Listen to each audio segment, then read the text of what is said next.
I was going to pray, a little bit in, a little bit, but why don't we give thanks now?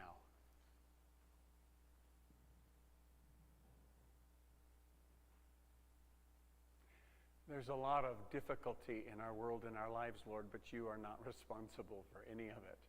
You are responsible for all that is good and all that is right. You are the one who reaches to help. You are God Almighty in all of your perfection and goodness, who just loves to stoop lower than we can imagine, to help those who should know better, to help those who shouldn't, to those who don't do what they should and those who do what they shouldn't. In a word, all of us, Lord. And so we get to be gathered this morning. Yeah, it looks like we did all the work to get here. But you tell us in Jeremiah that every breath comes from you, and every step comes from you, so it is quite possible that you've done the lion's share already this morning to bring the sun up and to change the color of the trees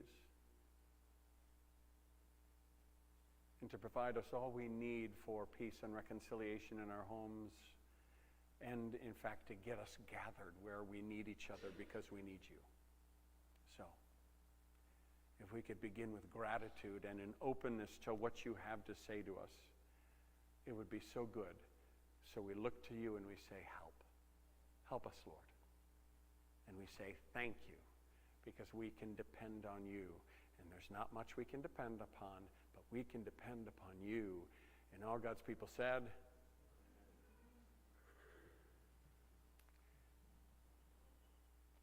a preacher might say that Luke was the most important book. And you might be surprised if I said, I might think Genesis might be the most important book for us. I remember when my first was born. Many of you remember this. You remember holding your firstborn? First experience of that? It's just it's beyond words kind of experience. I remember I could hold her in one hand and look into her dark eyes that would eventually turn brown. She was stunning, and I'm holding her just amazed and in wonder and so happy as I hold her in all of God's glory. And then, sort of like a little dark cloud, it crosses my mind that she'll be a lot like me. She'll be a lot like her mom. She'll be a lot like all of us. And unfortunately, what she's likely to do is to try and make something of herself. I'm standing there holding her. She can't outdo this. She can never add to what God has done. And of course, I'm not saying that we shouldn't have ambitions and desires. I'm not saying that. But there's a way we go about making something of ourselves that disregards, or it can be completely unaware that, wait a second, we've already been made something of. So to learn about ourselves and learn about our world in light of that is one thing. But it wasn't until I was perhaps 15 and was part of a youth group in Connecticut. We had moved to Connecticut at the time. I grew up in a non-churched family, like some of you perhaps did. Some of you have grown up in church all your life. That wasn't my experience. It wasn't until I was 15 that I first heard that I didn't need to make something of myself.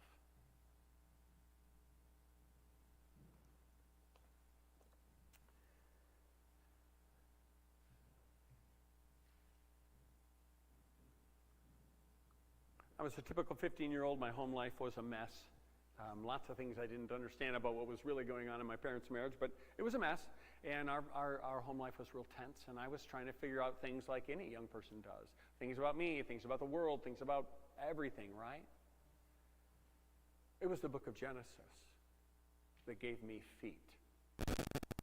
It was the book of Genesis that allowed me to sort of orient myself to God, to reality, and who I was in light of those things. Yes, in that youth group, of course, we were learning about Jesus. But any of you who have been in a youth group and have begun to learn about Jesus know it's not difficult to turn Jesus into a rabbit's foot I rub for the forgiveness I need and the things I want. And I think without the book of Genesis, I might have done that more. And I remember going home from youth group one night, and I said, Mom, do we have a Bible? And she said, I think I do, somewhere. So she dug for a while, and she came up with her old King James Bible. That's what we had. And I started reading in Genesis. And that's where I fell in love with my Maker and all that he had for me and for you and for all of us.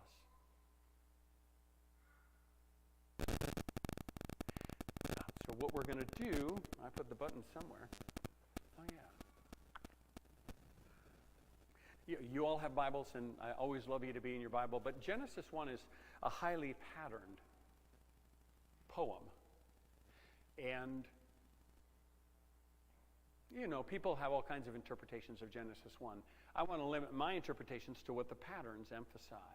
So what we get to do is we get to read it together. And as we read it this way, out loud, I'll read some, you'll read, the patterns become evident. And what we're going to do for the next 3 weeks in the same passage every week is ask ourselves, what are the patterns laying out for us, okay? That's what we're up to. So, you get to read if it's underlined, and I'll read if it isn't, all right? I'm trying, okay, I think I'm out of the line of sight. You ready? Here we go. In the beginning, God created the heavens and the earth. The earth was formless and void, and darkness was over the surface of the deep, and the Spirit of God was moving over the surface of the waters. Then God said, God saw that the light, and God separated the light from the darkness. God called the light day, and the darkness he called night.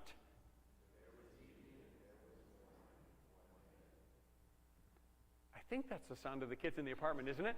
So that's kind of our saving grace. We get to hear them, but they're not right above any other apartments. Some of the walls may. Anyway, but this is good. All right. Then God said,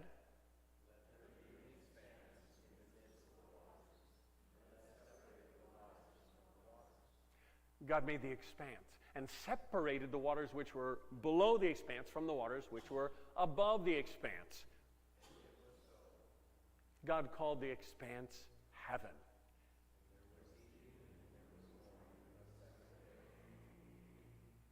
See how this just kind of lays out some of the patterns for you? Then God said, let the waters below the heavens be gathered into one place, and let the dry land appear. God called the dry land earth, and the gathering of the waters he called seas. And God saw that.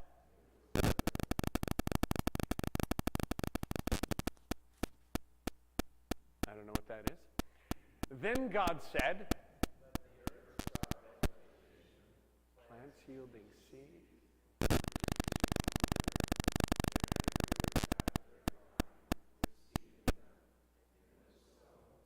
The earth brought forth vegetation, plants yielding seed, and the trees bearing fruit with seed in them. And God saw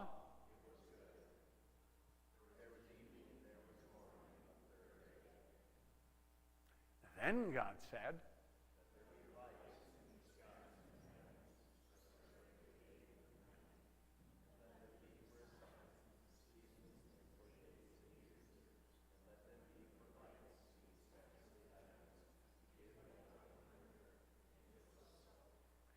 God made the two great lights, the greater light to govern the day, the lesser light to govern the night. He made the stars also. God placed them in the expanse of the heavens to give light on the earth and to govern the day and the night and to separate the light from the darkness. And God saw that.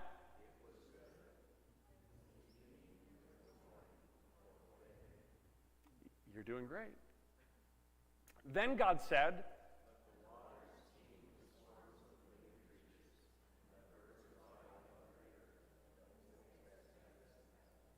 God created the great sea monsters and every living creature that moves, with which the waters swarmed, and every winged bird. And God saw that. God blessed them, saying, be fruitful and multiply and fill the waters in the seas and let birds multiply on the earth.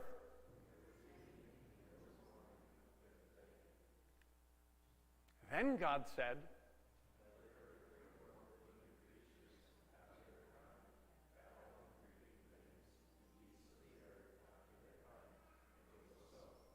God made the beasts of the earth and the cattle and everything that creeps on the ground. And God saw that. Now, you may never have noticed how much after its kind was repeated, okay? Over and over. Every living creature, except one. So notice when the pattern changes. Then God said,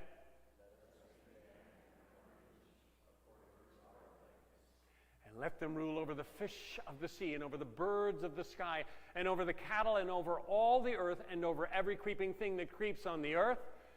God created man in his own image.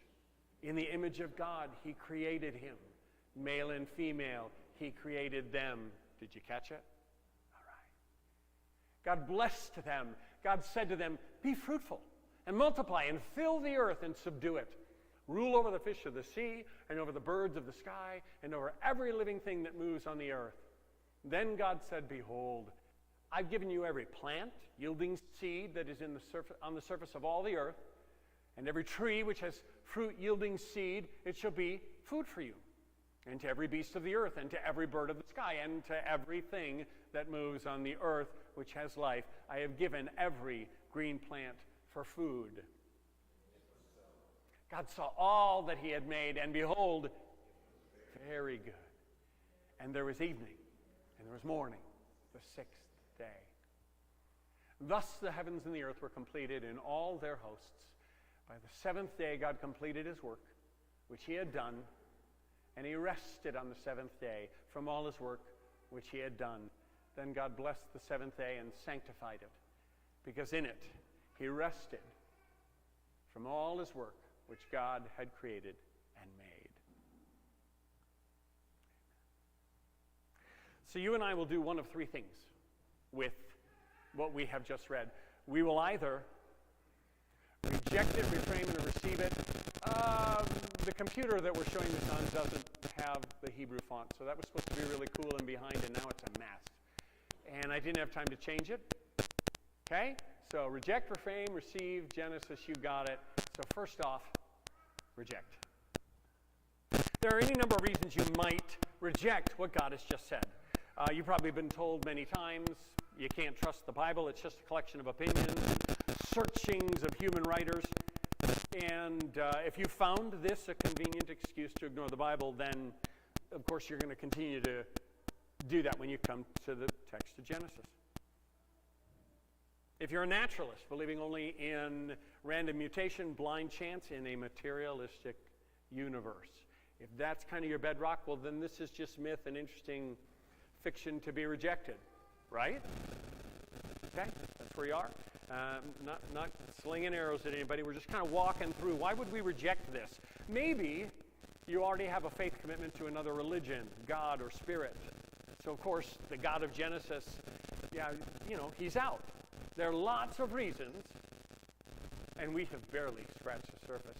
There are lots of reasons to reject what God is offering us in Genesis. That probably isn't so much the position of most of us in the room. Maybe, it's okay. And of course, I'm always aware of the live stream. Hopefully we have others just kind of checking out what the Word says with us.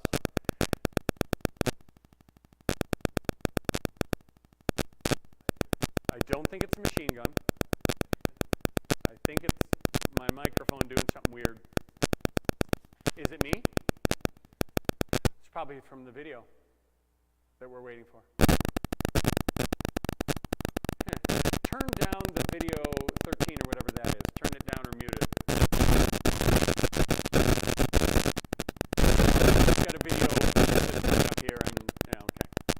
So, reframing. Some of us will feel we need to reframe what we just received in Genesis if we're going to be open to what it says.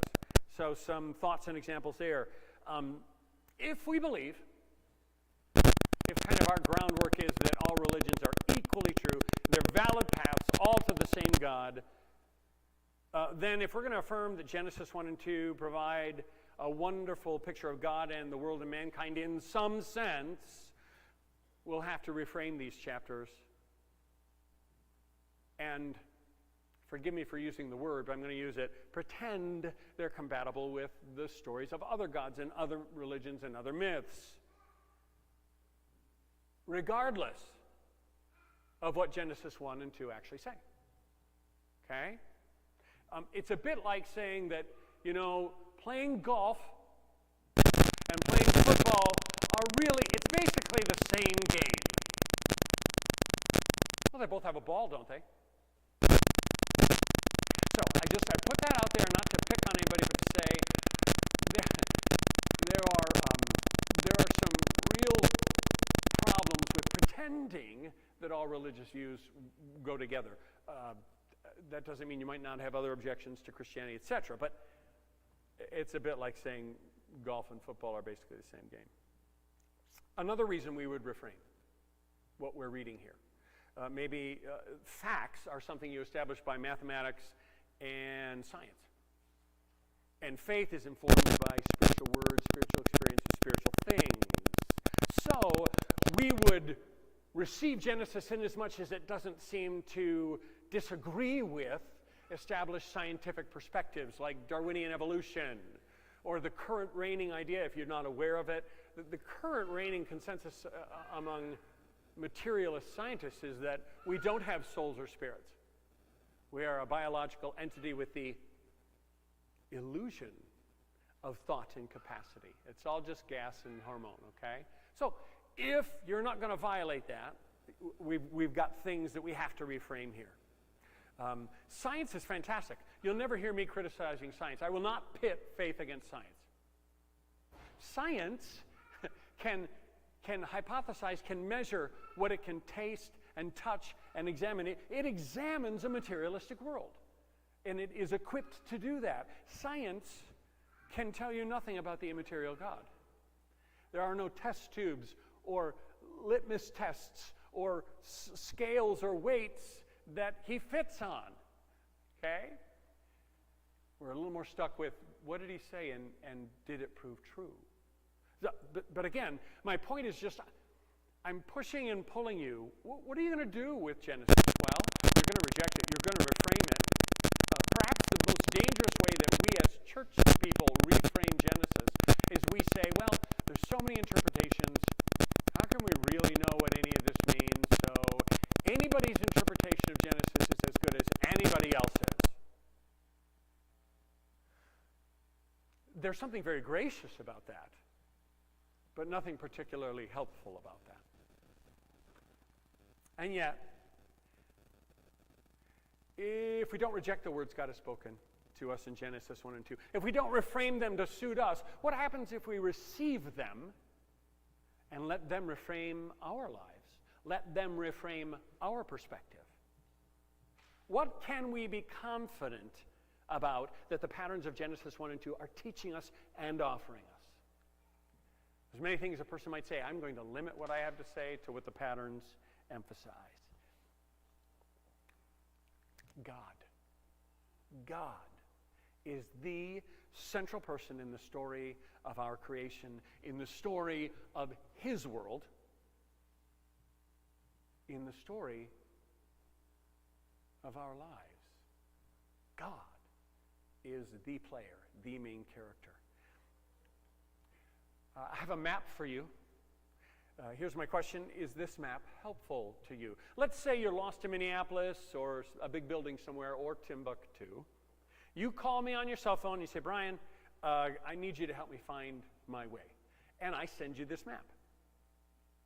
And I say, so long as you're sure inside yourself that you are a self, you are where you are, that's all you need to know. It's going to be good. Is this going to be useful to you? Not so much? Genesis is not offering us what Descartes offered us. A lot of our ideas, and again, I could care less if you're familiar with old dead philosophers, but Descartes was really the wellspring of this thought. You may remember that wonderful statue. Descartes was sitting around trying to figure out what is the one thing he could know for absolute certainty, even if he couldn't know anything else, and he decided, I think, therefore I am. So the one thing he could be certain of was his own thoughts. And voila, here we are today. with the map. Ta-da. Connect those dots. This is where we are. I'm not picking on anybody. If you say, yeah, but that's how it should be, I say, okay. But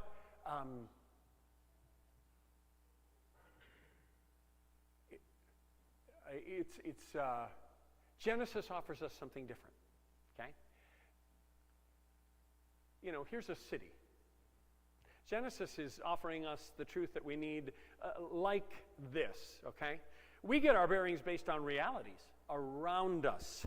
Buildings, streets, shops around us. That's how you get your bearings in a city. If you're lost in a city and I send you... If you're lost in a city and I send you... Right? Now at least you... I didn't say you know everything in the world. I didn't say you know everything you might like to know. But you do have a sense of where you are. Genesis is offering us the opportunity to figure out who we are and where we are.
Spoken to us throughout history and in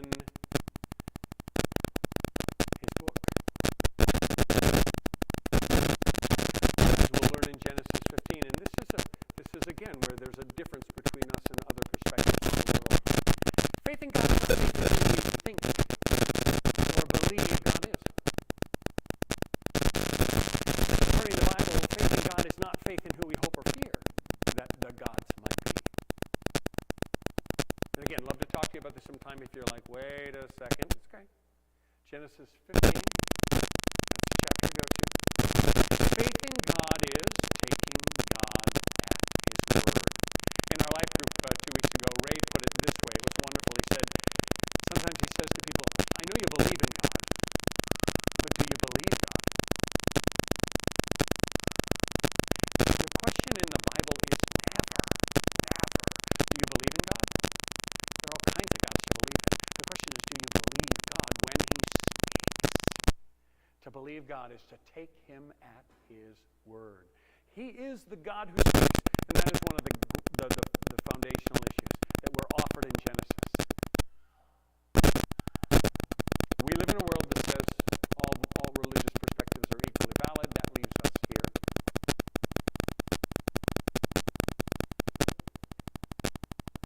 Which isn't isn't surprising if our highest value in culture, in this culture right now, is that everybody's right and nobody's wrong. This isn't really surprising. But as I've been able to see by the looks on your faces, is this helpful or realistic? That's the question. If our Maker is not silent, then to know and hear his words provide us just what we need to know him, to know his designs, his definitions, and to know who we are. Some of us are still trying to figure out, who am I? What am I about? Why am I here? You got earbuds? It's always funny when you walk up to somebody and you're talking to them and then they turn and you realize they haven't heard a word you said because they've got earbuds in, right? Maybe it's you that's wearing the earbuds and somebody's talking to you, okay? You might say that this happens all day long, every day, as we listen to the voices of our culture, social media. I got social media, I got culture, I've got this voices in my ears every day, all day long, telling me how I'm supposed to see the world, see myself, at work, at school, the media. I've got a video clip I'm going to share so you can kind of transition, get ready for it if you would. We'll give this a try. It's a great clip. It's an important clip, not because it's true. I'm not giving this a thumbs up at all. But as Francis Schaeffer said, sometimes it's the mannishness of man that we need to be confronted with. In other words, the things that are so much the experience of mankind that we really resonate with them. The things that are in this video clip, I think, are things that we are bombarded with and swim with all day long, all the time in our culture. And I want to play it and listen to it.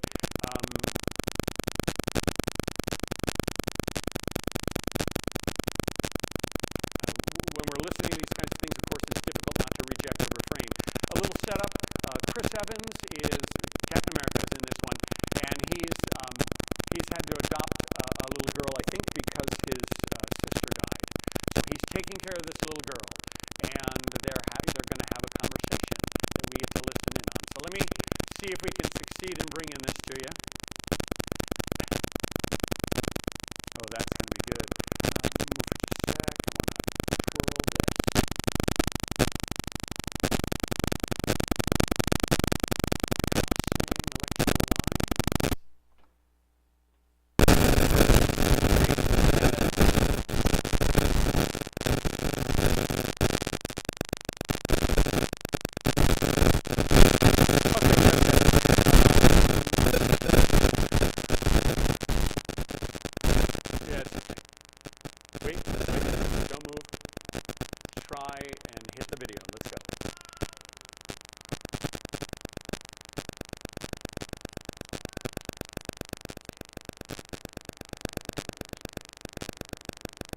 Pause it.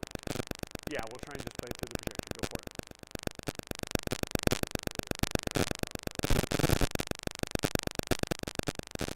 There we go. If you didn't catch it, her first question is there a God? Let's back this up a touch. Yeah, 10 seconds would be good. Now give us a dry run on the sound.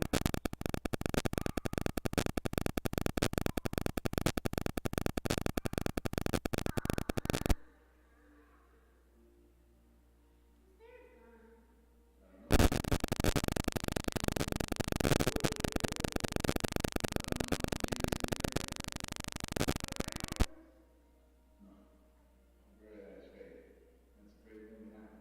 Faith about what you think.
Nobody knows who God is.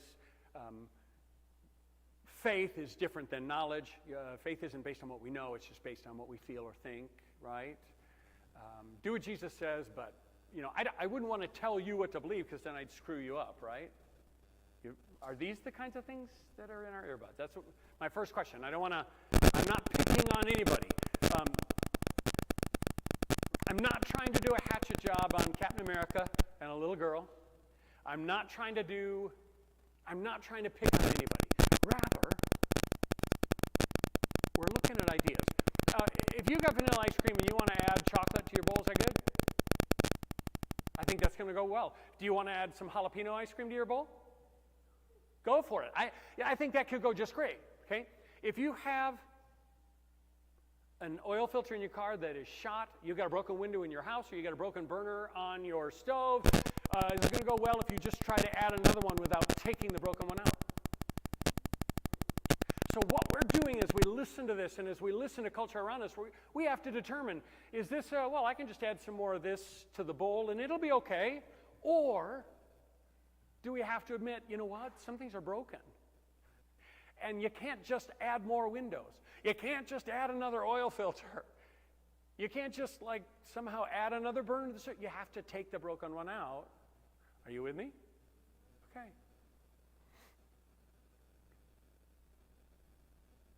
Is there a God? She asked him. He said, I don't know. She says, just tell me. He says, nobody knows. She says, Roberta knows. Roberta's a really caring neighbor lady. And he says, she doesn't know. She has faith. And faith isn't about what you know, but it's what you think and believe. Let's question that. Don't we put our faith, our trust in things that we know all the time? Isn't it why you buy some products and refuse to buy others? Because you have experience and knowledge of how those products work. Like my clicky cord back there. I may not buy that one again. It's why you put your faith in. My son has 2 cars. One he will not drive up to Duluth to visit because he's not sure it'll make it all the way. The other one he will. It's knowledge. And he has faith based on his knowledge of the cars. Okay? Why do you put your faith or your trust in some people at work or at school or at home? It's because in your experience, you know some of them are dependable, right? You know because of your experience that some of them are safe. And some of them are not dependable. Some of them are not safe. And therefore, based on your knowledge, you do not put your faith or trust in them. Does that mean you don't love them? Archaeology and historical documents affirm the real knowledge of Moses, of David, of the birth of Jesus in Bethlehem. This is knowledge of the crucifixion in Jerusalem. It happened, and there was an empty tomb. That's just knowledge. These are things we know. These are not things we ignorantly believe. So, friends, the idea that as Christians we have faith or belief and not knowledge is earbud noise. And it will push us to reject or reframe what we receive from Genesis. And so I invite you, we all have to start out, is this just another flavor of ice cream and it's my flavor thing and it's fine, I can mix them. Ever had garlic ice cream? It's a big deal in some places in California. Or is something broken and it needs to be replaced? We've got to sort those things out. One more. In the end of that conversation in the movie, Captain America tells the little girl, this is important that it's Captain America. Why do you think they hired him for the role? You're not going to question what Captain America says.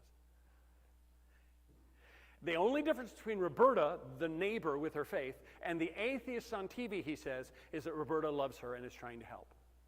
It's the only difference. So we got 3 possibilities for what he said.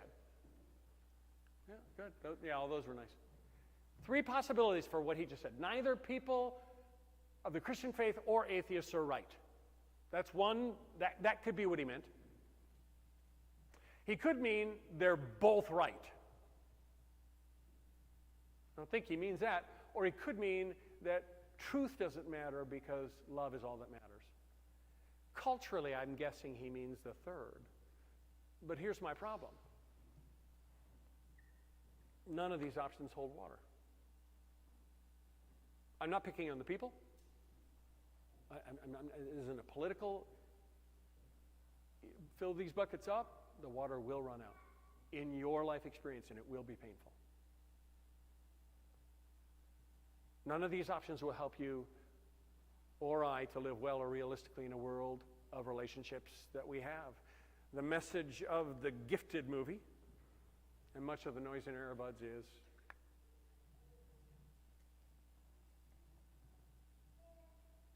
and yet, if we're able to receive Genesis from our Maker, receive it. In the beginning, God created the heavens and the earth.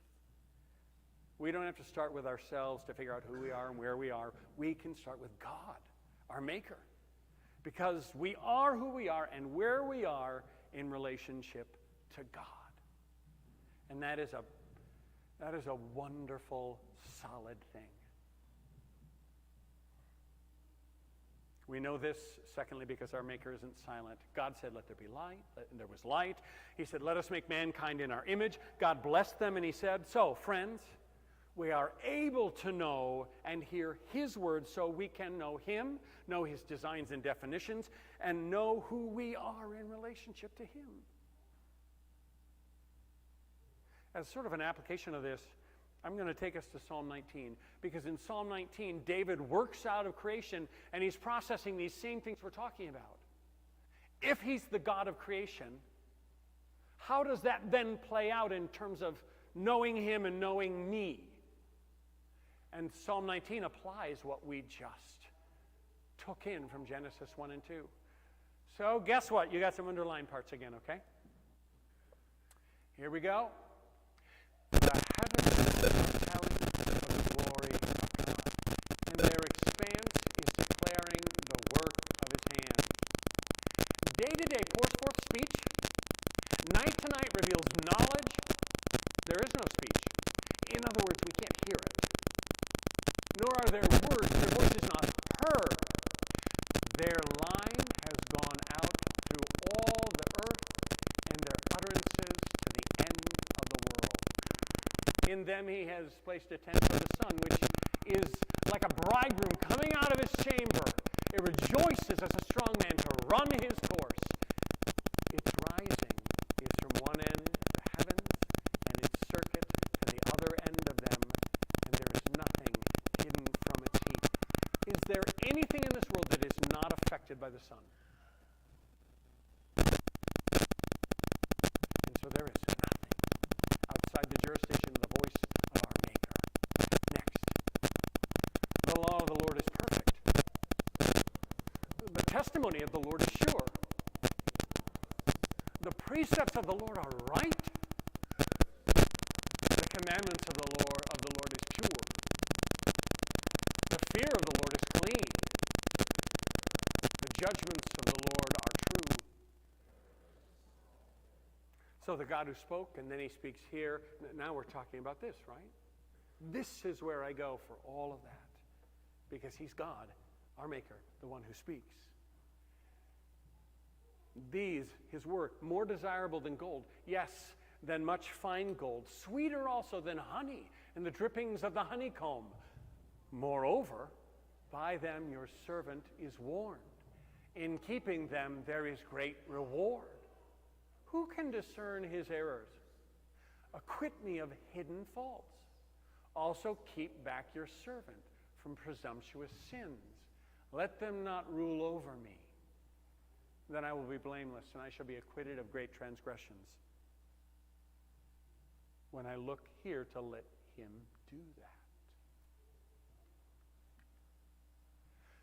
Let the words of my mouth and the meditations of my heart be acceptable in your sight, O Lord, my rock and my redeemer. So, questions for you in finishing. How are you going to orient yourself to God this week? How are you going to let him be your orientation? What noise in the earbuds is going to try and influence you to reject or reframe what God has to say? Will you make time to be in his word listening to his voice so you can receive his designs, his definitions, his purpose and meaning for you, for your good this week.